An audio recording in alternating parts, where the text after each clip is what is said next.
Valentin Marie-Patricia, devoir de CSE numéro 3, loi de refondation de l'école, plus de maîtres que de classes. Avec la loi de refondation de 2013, a été mis en place un dispositif ayant pour but la prévention et la remédiation de l'échec de l'apprentissage chez les élèves. Donc ce dispositif, intitulé « Plus de maîtres que de classes », permet d'attribuer un maître supplémentaire à plusieurs niveaux, là où les sessions se font sentir. Donc, grâce à un corpus de 5 textes qui nous apportent différents éléments sur ce dispositif. Donc, le document 1 nous explique les missions et organisation du service et accompagnement des maîtres. Le document 2 est la conclusion de l'étude de Bruno Suchot qui nous rappelle l'importance d'avoir un projet précisant l'organisation du travail des enseignants. Le document 3 est un extrait d'interview de Patrick Picard où il est question du moyen d'évaluation de ce dispositif et les différents leviers à actionner pour rendre ce dispositif encore plus efficace. Le document 4 décrit les actions du dispositif PAR, donc le projet d'aide à la réussite des élèves. Selon ce document, le dispositif plus de maîtres que de classes a été calqué sur le dispositif PAR. Le document 5, quant à lui, explicite les formes d'intervention pédagogique diverses. Ce corpus nous apporte donc différents éléments sur ce dispositif.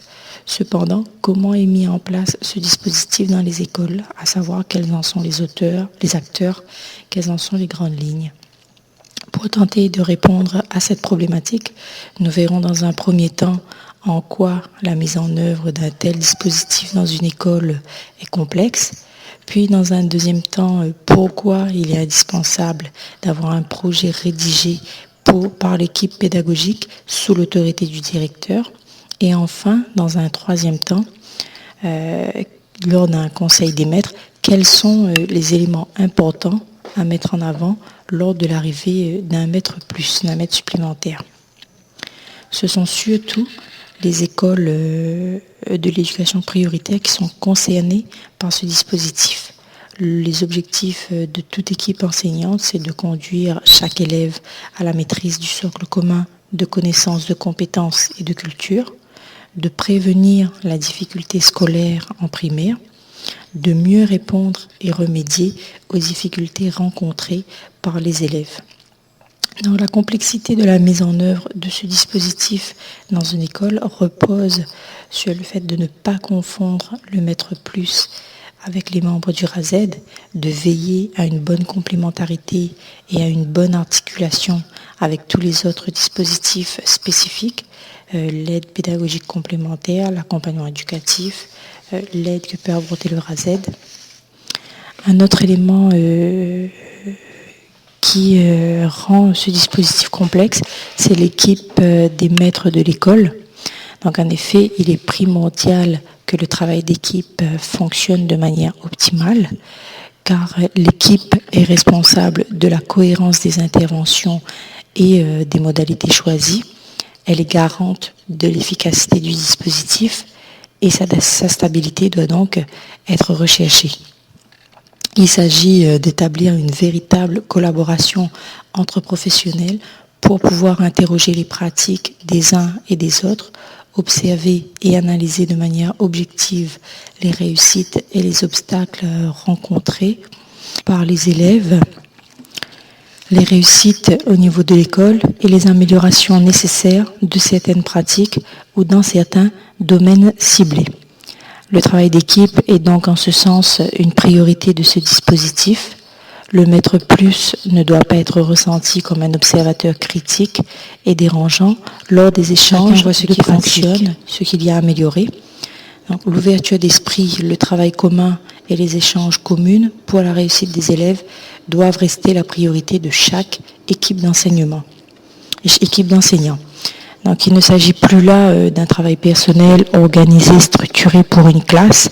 Il s'agit d'une équipe qui se réunit pour un travail commun dans un objectif commun pour des classes ayant des élèves présentant des difficultés et nécessitant l'application de ce dispositif. Une autre complexité, c'est la bonne connaissance du dispositif. Donc quel est le rôle du maître supplémentaire ? Il a donc une mission d'appui de ses collègues dans la classe. Il est affecté dans une école et exerce sur la base du projet porté par toute l'équipe de cette école. C'est un maître déjà membre de l'équipe ou un maître spécifiquement affecté dans l'école pour cette mission. Il intervient dans l'école où il est affecté ou sur un nombre limité d'écoles relevant d'un ou plusieurs groupes scolaires d'un même secteur de collège. Il a les mêmes obligations réglementaires qu'un professeur des écoles, réglementaire de service donc. Il n'a pas de mission de coordination. Et sous l'autorité de l'inspecteur de l'éducation nationale, un engagement pluriannuel est recherché pour l'implantation du poste, mais avec une souplesse d'affectation pour adapter les ressources aux variations des besoins des élèves, de la population des écoles et des équipes de maîtres dans le temps. Donc grâce à une bonne connaissance du rôle du maître supplémentaire, deux excès peuvent être évités.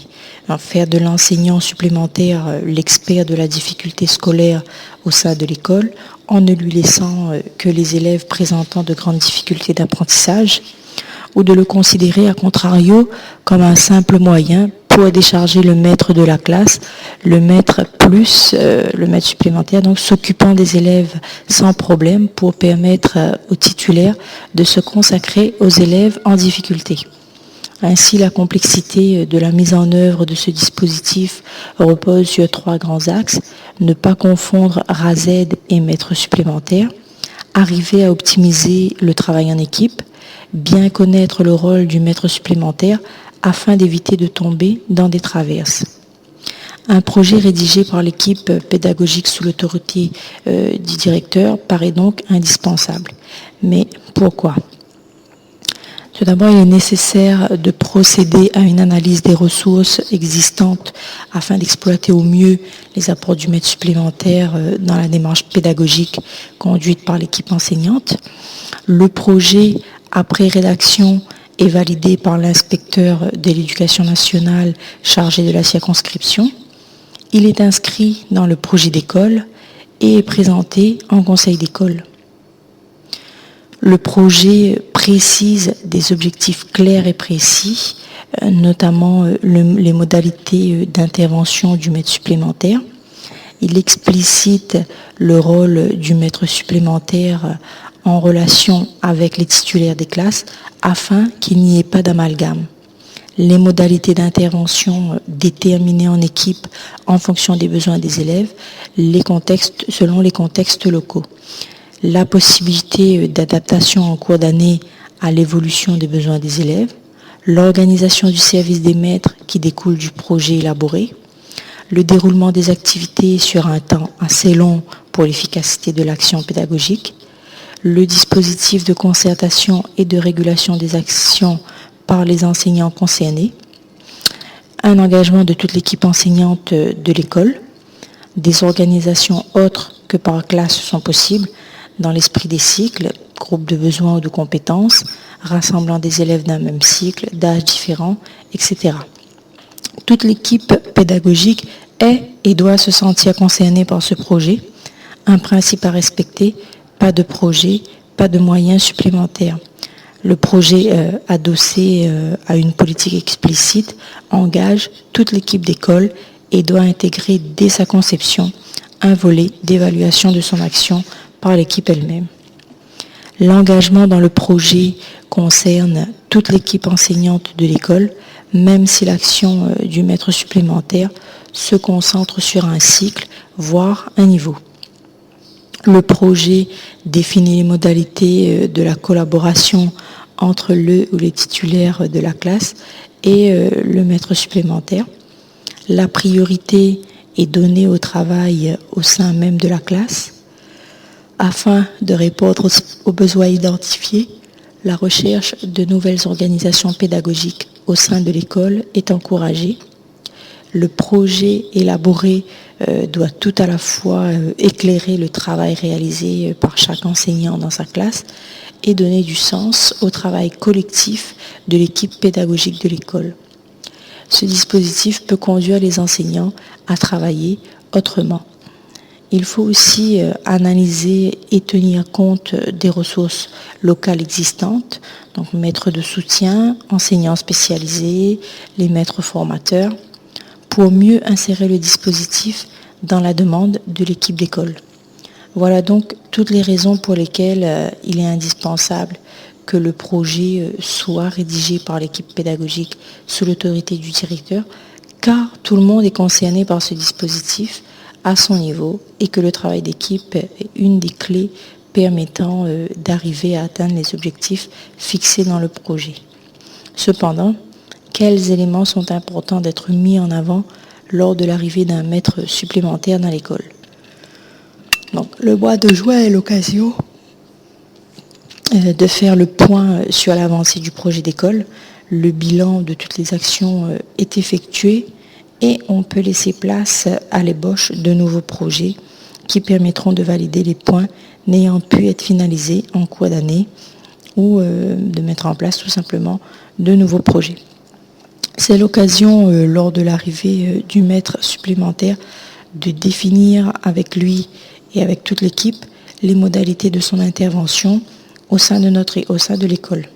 Donc les éléments importants à mettre en avant sont tout d'abord les axes de prévention sur lesquels on peut agir.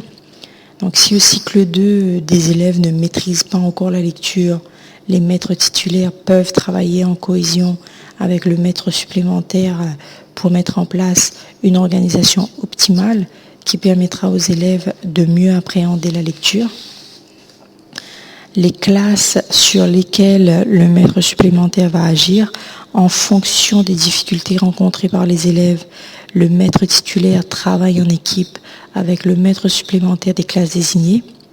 Et enfin, les modalités de l'intervention, c'est-à-dire la co-intervention de la classe avec le maître titulaire ou la prise en charge de groupes d'élèves en fonction de leurs besoins, ou encore des organisations avec 3 enseignants, dont le maître supplémentaire pour 2 classes, pour travailler à certains moments en groupe restreint et porter une attention plus soutenue aux élèves ayant besoin d'être davantage mobilisés.